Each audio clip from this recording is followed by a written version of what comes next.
Oh, hey, hello.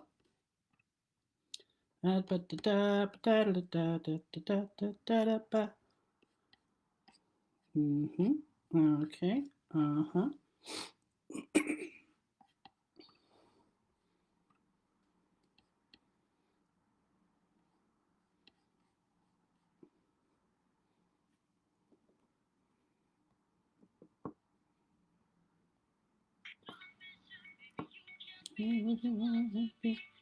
Oh, hey, there are three people here. Hello, three people. Welcome.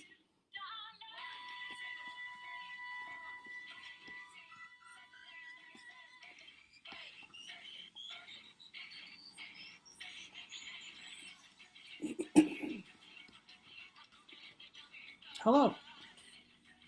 This is always the most fun part when people like slowly start trickling in as we get ready to get started. But this is exciting.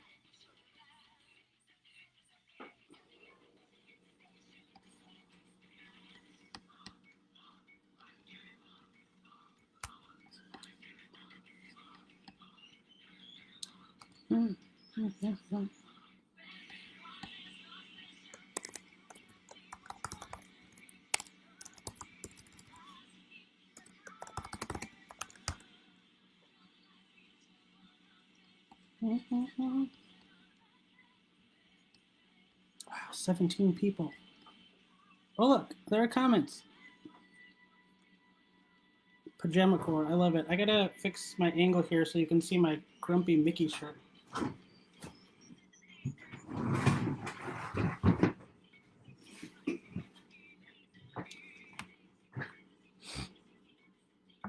Hello, friends. Oh, thank you. Thanks for the hat comment, Stephanie. Okay, cool. I'll give it just another minute for people to trickle in if they would like. For the folks who are here, welcome to Poets in Pajamas. I love this series so much.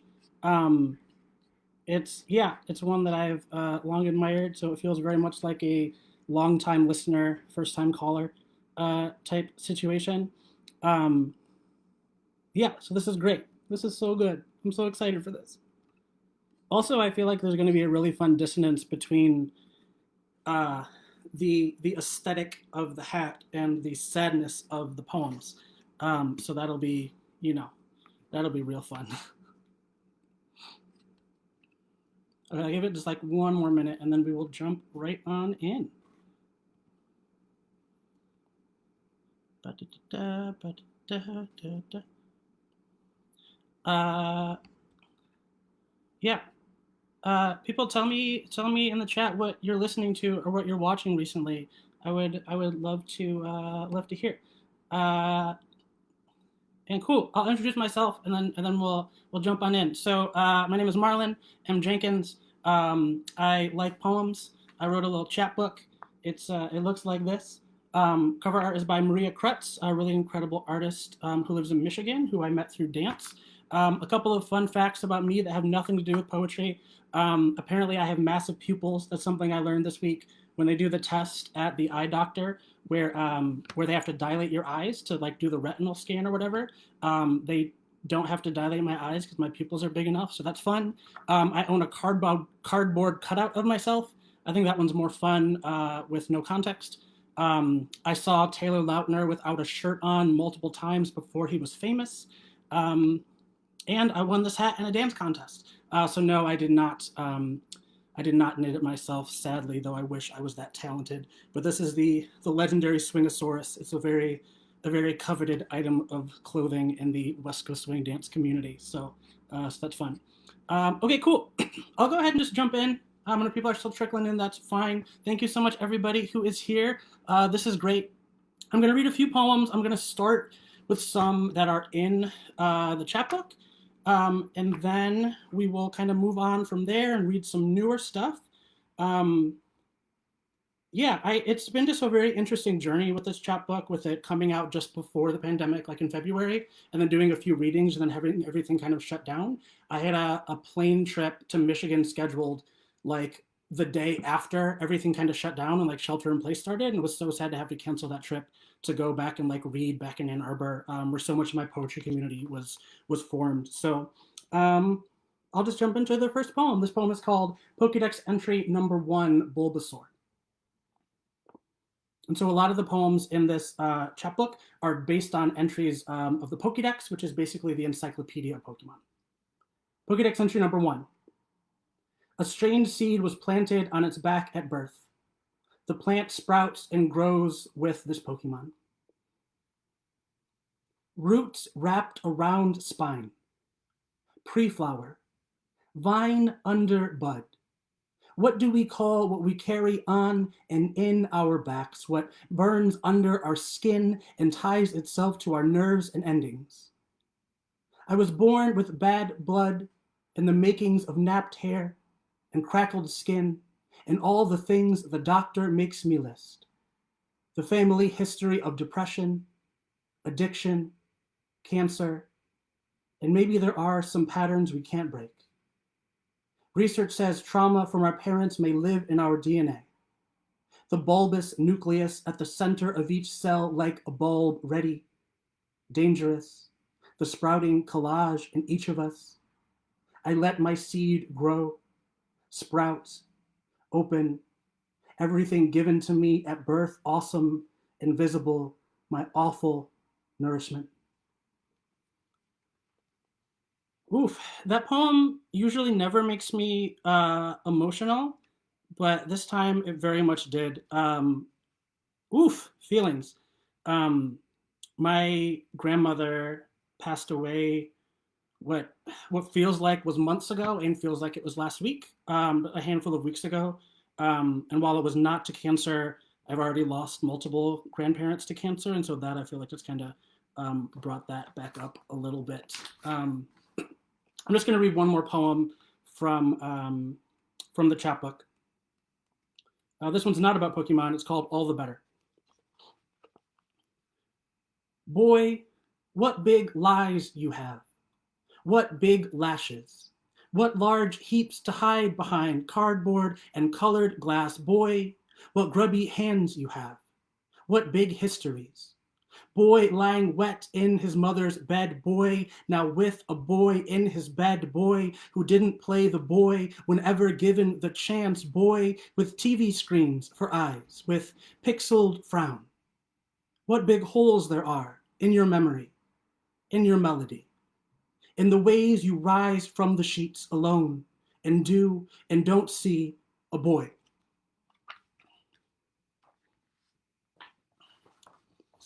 So clearly a lot of my work is very interested in childhood or boyhood and thinking about what that means from a gender standpoint, but also just from an age and like growing up standpoint. And so a lot of my subject material is often things that are considered for kids or that are often part of our childhoods. And so this poem, I don't think I've ever read any of these poems before. It's part of a series of persona poems based on Winnie the Pooh. So this poem is in the voice of Tigger. The wonderful thing about Tiggers is being the only. The illustrators got tired of drawing frowns on Eeyore's face, and so they only show me bouncing on the Up episode. Like that is the wonderful thing about a Tigger, and it is. But they never draw me and Eeyore when we play Pooh Sticks, watching twigs we drop from the bridge be taken by the river. It's a very different game when we play.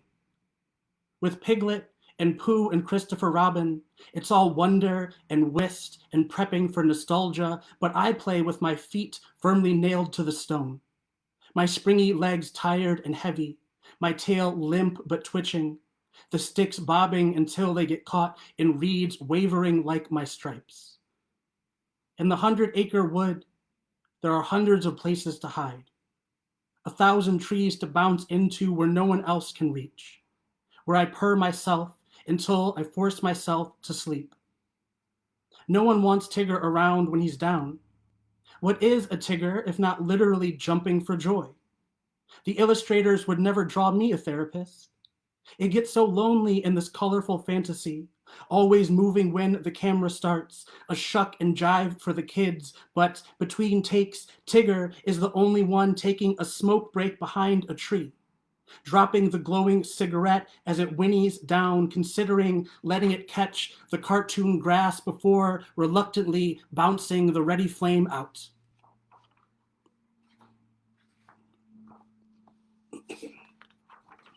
I'm just going to read two more poems. The last one is just a little bit longer, and I want to be cognizant of time so we can get to the Q&A at the end. These next two poems are a little more heavy. So the only thing I'll really say in framing is that I started working this year as a high school teacher, which is all kinds of mess in this hybrid format during, pandemic, whatever 2020 is. But I've worked with teenagers for a long time. And so this poem is one that I started writing in June of 2019, and I just couldn't do it. I had to put it down, and so I returned to it again this summer.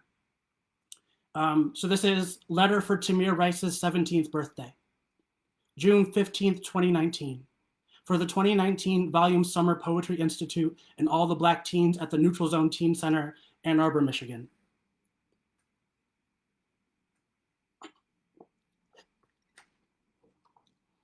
Tamir, I'll be honest.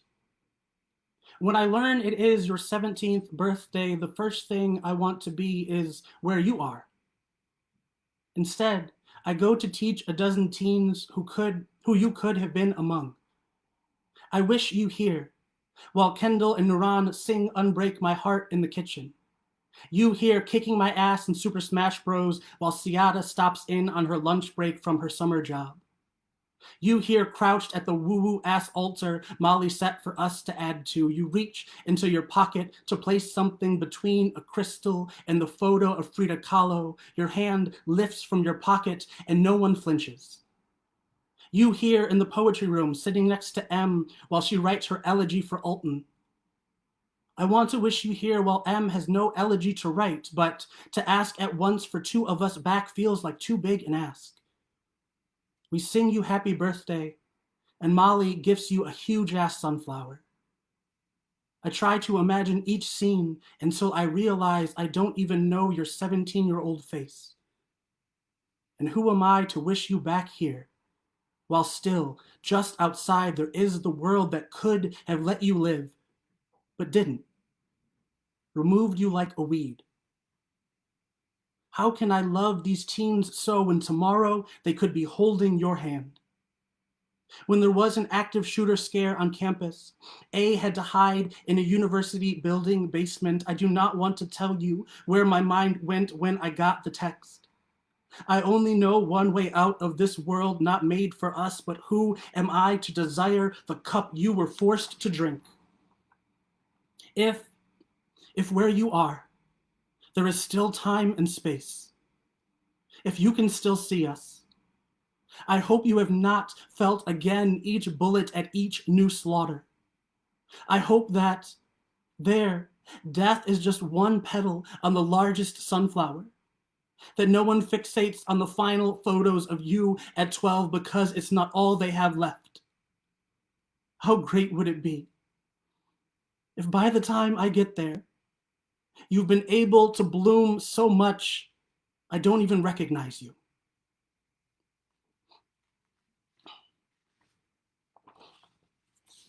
Thank you all again so much for being here. This will be my last poem, and then we'll do a Q&A, so get your questions ready. This poem was one that I wrote about a week and a half after George Floyd was killed, to try to keep myself sane.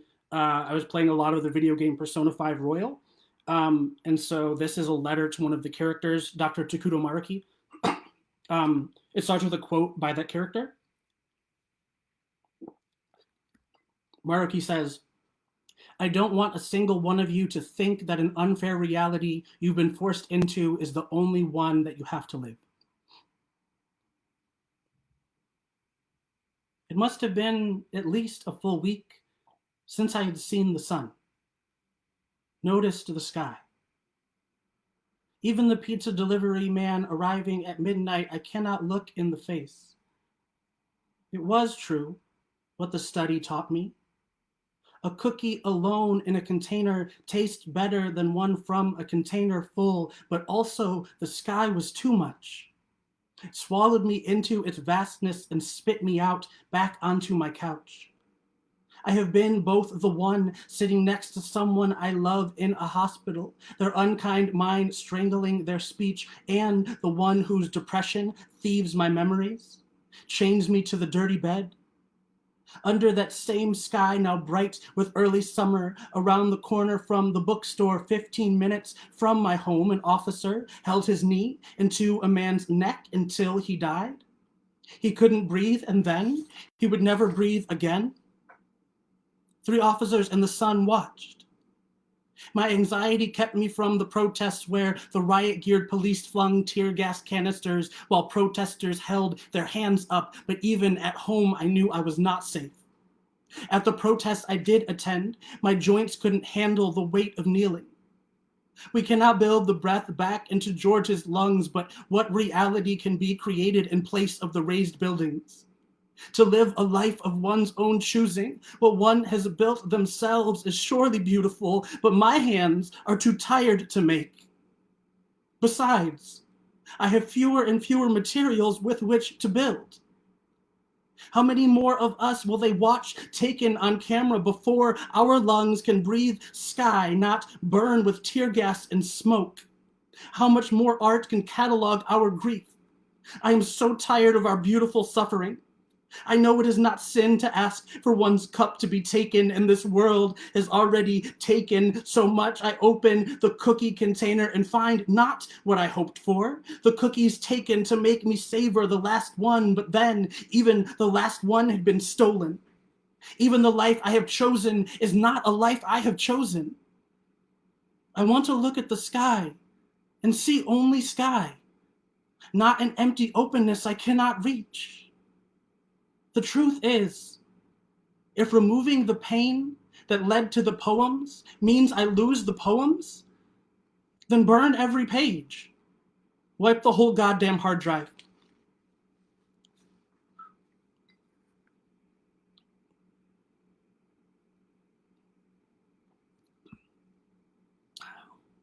While I collect myself, I'll give you all a moment to put your questions in the chat, and then we'll go from there.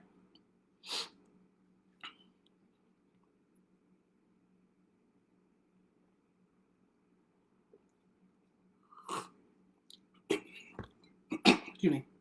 And questions about anything. I'm happy to talk about anything, whether it's related to the poems or teaching or pop culture or literature, whatever else. Someplace I'll start is I really love interacting with pop culture for so many reasons, and part of that is because I really feel that what matters to the writer belongs in the poem, and there's a way to make it work and make it resonate, whether or not the reader is familiar with that particular subject material. And so I feel like, you know, if all these canonical writers can write about Greek and Roman myths that I don't give a fuck about, I can write about Pokemon in a way that still is poetic and qualifies as high art, even as we're trying to maybe dismantle what canon means or what high art means or what that distinction means. So that's part of it. I really like, I love the writing of Hanif Abdurraqib, and just hearing him talk about his work is always incredible. And he talks about how he would read music criticism growing up, and the writers would talk about the Rolling Stones, assuming that he already knew who they were and why they were important. So then why wouldn't he be able to write about Fetty Wap in the same way, that assumed that the importance was apparent, and so it's on the reader to build that familiarity and understand the value. So that's kind of the approach I often take in those terms. So today we're drinking peppermint tea. It's fine. I don't remember what brand it is. I do a lot of trying out different things to figure out what my favorite is and what I like, and then I forget what I've tried. So I never make much progress in finding stuff that's really good. But it's a peppermint tea. Big fan of peppermint and Earl Grey in general. How do you balance your writing process and self-care, particularly when evaluating and interrogating trauma? That's a great question. I try to give myself a lot of time. I think when I was a younger poet, I used to do a lot of writing things that I felt like I should be writing about. It was like, oh, this is painful. This would make great material for a poem. Or, oh, here's this important thing happening in the world. I should write about it. And I think, the more mature as a person and the more mature as a poet I get, the more I resist that and say, good subject matter is not what I care about. Being timely is not what I care about. What I care about is having questions to ask and letting my wonder and curiosity and urgency fuel me. So if I feel like I'm writing something because I should be writing it, I put the poem away and I don't work on it. And then if I'm writing something that I do think is very productive, I try to always check in with myself and ask, is this productive right now? Is this useful right now? Is this a healthy interrogation or something that is just bringing back up the pain? And I try to keep checking in with myself at each stage and then make sure I'm not writing or editing in a place where it's going to put me in a bad headspace instead of helping me work through that headspace. So that's part of that. And I just try to, constantly moderate back and forth. Part of what's great about using a large array of subject material is I can always kind of take a break by diving back into the subject material, and just experience it for the enjoyment of it. And then maybe something will also inspire the poem. So that's a big part of it. Yeah, thank you for all these nice comments in here as well. Is a hot dog a taco? Is a taco a hot dog? A hot dog is not a taco. It is, however, a sandwich. A taco is also not a hot dog. That I have a much larger explanation, but that's all I'll say for that for the sake of time. I have a lot of feelings about this. My inner teen is very interested in the Taylor Lautner story. So I did competitive martial arts for a really long time. And before Taylor Lautner got into acting, he was a martial artist. And so when he was like 8 or 9, he started to rise to the top of the ranks in competitive martial arts nationally and was a part of a big team. I believe it was called XMA that was very influential in the ways in which competitive karate has changed over time. And in part because of his proximity to Mike Cheddarabbat, who was a very prominent martial artist who was a champion for a long time and also was a Power Ranger in one of the later series. Long story short, that team was very much into performance and how do we make like a persona or an act out of our performances instead of just focusing on the fundamentals of martial arts. And so Taylor Lautner was taking off his shirt as part of his performances from the time he was like 10. And so I would see him at tournaments doing that whole I'm going to take off my shirt shtick when he was very young. How do you think about or approach poetics of witness? Ooh, that's a big question. I was just watching the documentary "I Am Not Your Negro" today, built off of the James Baldwin essay, and I'd highly recommend it for multiple reasons. I think the way he talks about witness is particularly interesting, and I'm having trouble remembering the exact framework he does. But part of what he talks about is kind of the freedom to weave in and out of something, and focusing on the importance of then telling the story. But that's an incomplete way to approach it, but that's part of what he talks about. I think for me, I always want to think about what is my relationship to the thing being witnessed, and then how does that factor into the poem? What does it mean that I am witnessing and telling the story versus if it was someone else? That's one of the big questions I ask myself. And sometimes there are things I have no business writing about, or rather no business putting into the world because it's just not for me to say for a number of reasons. I'm a big believer in always writing the poem, but sometimes that means it's a poem just for me. I had to write it. It doesn't need to be out in the world. It doesn't need to be published. And I think that distinction is very important. Every once in a while, a white poet will come up to me and ask, like, oh, can I write about racism? Can I write about this? Can I do this persona poem? Can I write these things? And to that question, I think the answer is always yes. If you want to write the poem, you should write the poem. But don't assume that everything you write is something that is helpful to be out in the world. Sometimes it really shouldn't be, and the poem should just be a way for you to work through the thing. So that's like I think the other part of that. Katie Willingham says a taco is a sandwich. I vehemently disagree, but we'll argue about this later. How do you integrate poetry in your teaching of English? Ooh, that's a big question. I love poems. I really like using poems at the beginning of classes if I can, especially ones that have videos or ones in which the students can feel like they can connect with, even if they know nothing about poetry or they think they know nothing about poetry. I try to both approach things from the craft perspective and from a how do you feel about this? Like I really don't want to lose that sense of how art makes us feel is inherently important.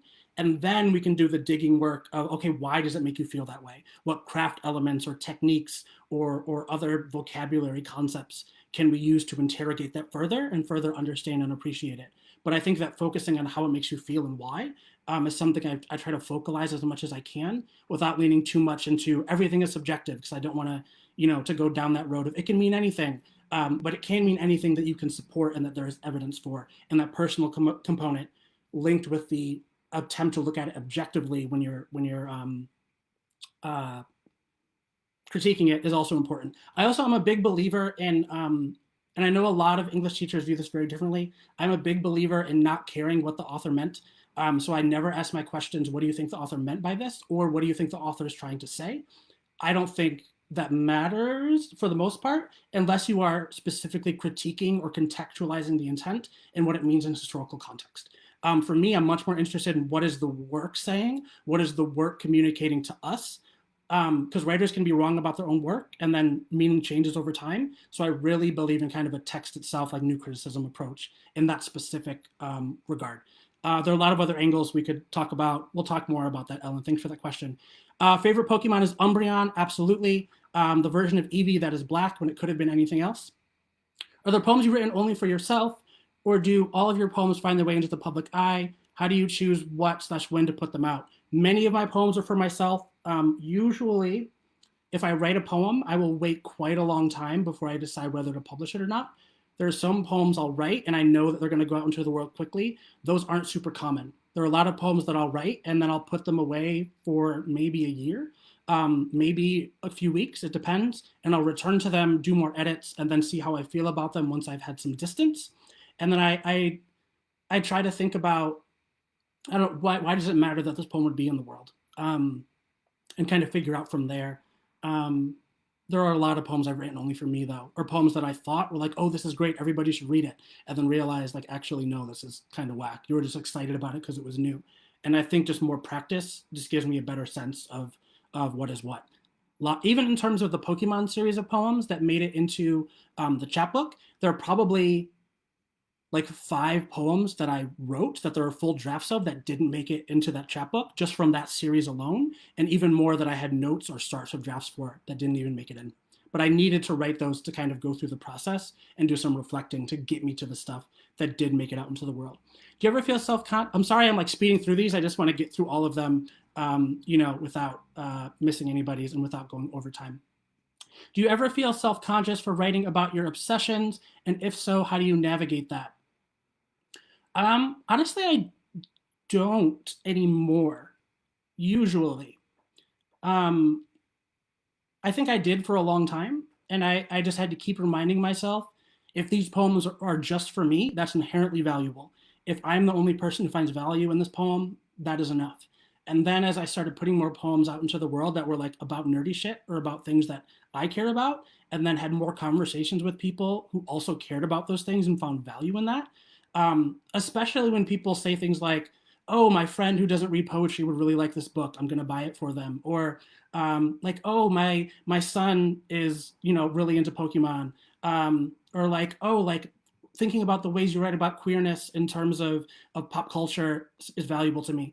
I try to really trust that when people say nice things about my work, that they're telling me the truth and don't allow my preconceptions to override that, because I think even though often that's based in insecurity and self-consciousness, I think it's still a form of pride in a way.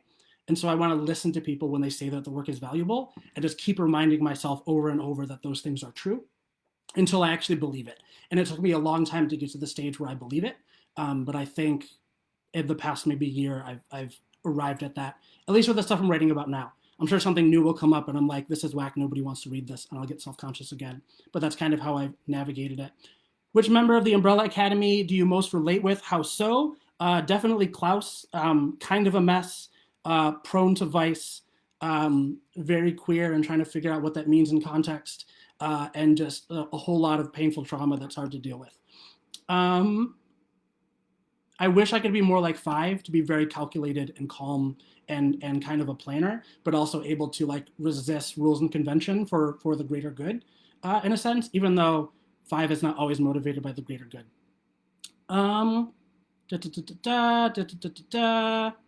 Do you teach any classes or workshops for the general public?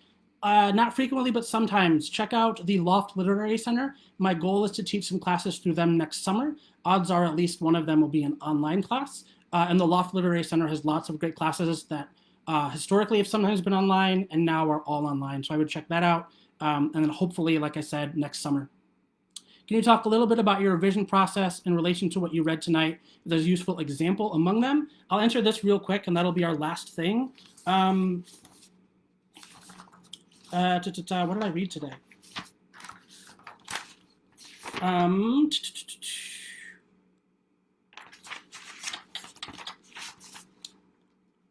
This is all I'll say about that, because honestly, a good handful of these poems are ones that came out pretty intact and that they weren't heavily, heavily revised. But that's only because all of these poems are poems I've been writing in my head for like years before I actually sat down to write them. And I think when that happens, sometimes they'll come out more intact and need less revision. But a big part of my writing process that bleeds into revision is trying to alternate how I write the poems. The poem All the Better, the second one I read, was written on my phone in the bathtub.